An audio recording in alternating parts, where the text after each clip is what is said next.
अरे सबको पता है क्या कि राजस्थान में प्रवासी लोगों को आने के लिए हामी भर दी है गहलोत सरकार ने। नहीं नहीं, उन्होंने तो ट्रेन लगवाने के लिए बोला है। अरे नहीं, उन्होंने बोला है आपको परमिशन दी जाएगी और आप परमिशन लीजिए और परमिशन लेने के बाद आप राजस्थान में आइए, हम आपका स्वागत करेंगे। लेकिन आएंगे कैसे, सवाल ये बनता है।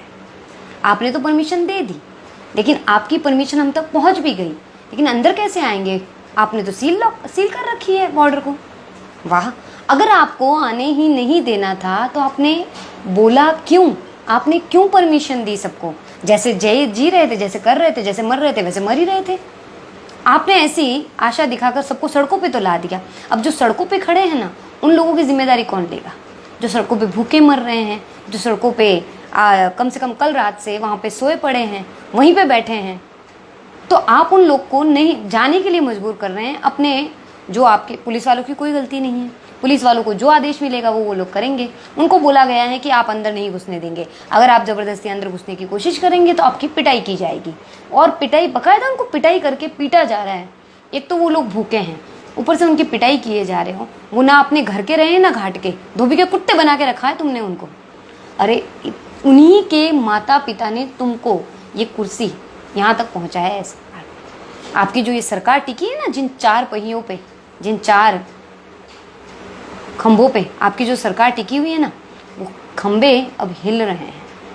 और अगर इनको हिलता हुआ नहीं देखना चाहते हो ना, तो कुछ करो उनके लिए, जिनको तुमने सड़कों पर उतार दिया है, जो अभी सड़कों पे बैठे हैं। कम से कम कल रात से ना उनके खाने की कोई व्यवस्था है। ऑब्वियसली नहीं होगी। कैसे होगी खाने की व्यवस्था? क्योंकि वो वहाँ से निकले थे अपने गांव जाने के लिए, 1 दिन का खाना लेके निकले होंगे। बराबर इतना ही समय लगता है, या जिनका जितना समय लगता है 2 दिन का लगता है, उतने दिन का लेके गए होंगे। जिनके पास नहीं है वो क्या करेंगे? यहाँ तक कि पानी तक की कोई व्यवस्था नहीं है, कहाँ से लाएंगे? सारी होटलें बंद है, सारी दुकानें बंद है। ऐसे में आपने क्या उनको वहाँ पे भूखा मरने के लिए छोड़ा हुआ है?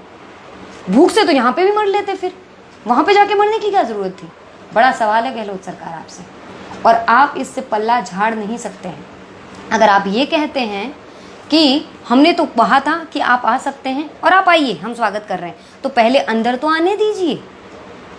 आपके पास साधन नहीं है। अगर इतने लोगों की आप लोग ने अब तक स्कैनिंग की होती ना, तो कितने लोग जा चुके होते।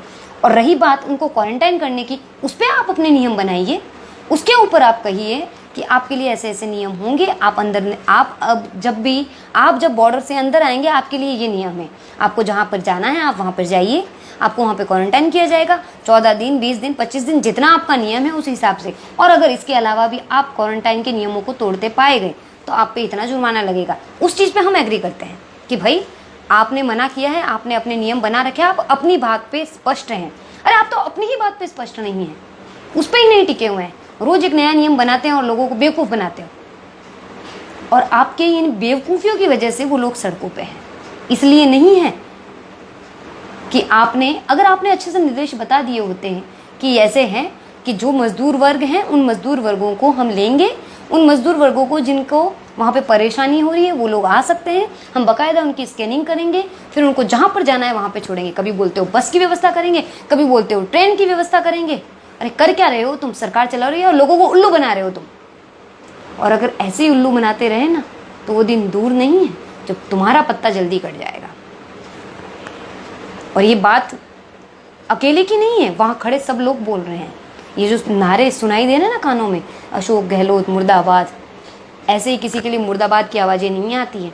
विचार जरूर करो तुम इस बात पर। और आपके लिए क्या है? अरे आपको तो सिर्फ उनकी स्कैनिंग करनी है, आपको उनकी जगह पर पहुंचानी है। उपकार कर रहे हो क्या उन पर? उन प्रवासियों पर उपकार कर रहे हैं क्या आप?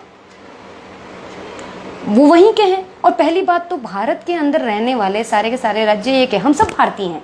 हम सबका दायित्व बनता है कि आपके बनाए, देश के बनाए सारे नियमों का हम पालन करें। अगर हम उन नियमों का पालन नहीं करते हैं तो हम पे कार्रवाई की जाएगी। आपने ही नियम बनाए कि आप वहाँ से निकलिए, हम आपको लेके आएंगे। बाकायदा सोशल डिस्टेंसिंग का पालन करते हुए वो लोग वहाँ पहुँचे हैं। एक गाड़ी का चाहे जितना भाड़ा लगे, जितना भी लगे, वो एक गाड़ी में बेचारे 2 बैठ के आए हैं। किस लिए आए हैं? ताकि आपके बनाए नियमों का वो पालन कर सके। जो सरकार ने नियम बनाए हैं उनका पालन करते हुए वहाँ पे पहुँचे, उसके बाद भी आप उनको परेशान कर रहे हो। आपको नहीं मालूम है कि किन परिस्थितियों में कितनी परेशानियों से वो लोग वहाँ पहुँचे हैं। और दूसरी बात, कुछ लोग वो भी हैं जो समर्थ हैं अपनी सारी सुविधाओं को करने में, लेकिन कुछ के वहाँ पे माता पिता हैं जिनको उनकी चिंता हो रही है, हमारे बच्चे वहाँ पर कैसे हैं, वो सब कैसे रह रहे हैं, तो उनको भी अपने साथ, वो उनसे मिलने के लिए जाना चाहते हैं। जब आपने परमिशन दी तो वो सब अपने घरों से निकले। अब घरों से घर ना तो वो घर पे रह पाए, ना अपने जहाँ जाना वहाँ पहुँच पाए, आपने उनको रास्तों में अटका दिया। उन सबके साथ जो कुछ भी होगा ना, उसका जिम्मेदार कौन होगा? उनके साथ अगर भगवान ना करे उनमें किसी को भी कुछ है और उन सब में वो फैल गया, तो क्या तुम रोक पाओगे? ना आप ना हम, कोई कुछ नहीं कर पाएंगे। उनसे फैली हुई उस महामारी को वो अपने गांव तक, अपने घर तक लेकर जाएंगे, उसका जिम्मेदार कौन होगा? वहाँ पे हज़ारों की संख्या में लोग जमा हुए हैं, इतनी सारी वहाँ पर 3-3, 4-4 किलोमीटर तक लोग फंसे पड़े हैं। अगर अब तक तुम उनके लिए कुछ कर रहे होते ना, तो वो लोग निकल चुके होते अपनी जगह पर जहाँ पर उनको जाना है। आपने उन्हें अपने फ़ायदे के लिए अटका रखा है। आपको लगता है कि आपको काम नहीं करना पड़ेगा, इसके लिए आपने अटका रखा है। और ये बात सच है। अगर आप इसको मानना नहीं चाहते हैं तो ना माने, ये आपकी, लेकिन आपसे उन लोगों को अपनी बात कैसे मनवानी है ना, वो लोग बराबर जानते हैं और वो आपसे अपनी बात मनवा लेंगे। जब तक नहीं मानेंगे तब तक वो वहीं पे बैठे रहेंगे। आप अगर उनको भूखे मरते देखना चाहते हैं तो देखिए फिर।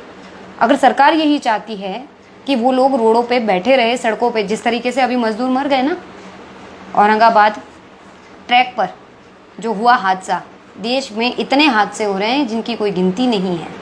कभी गैस लीकेज हो रही है, कभी ट्रैक पर लोग मर रहे हैं। अरे मजदूरों की जान इतनी सस्ती नहीं है, चाहे मजदूर हो या अमीर हो, इतनी सस्ती नहीं है उनकी जान कि आप इस तरीके से उनकी जान के साथ खेलेंगे।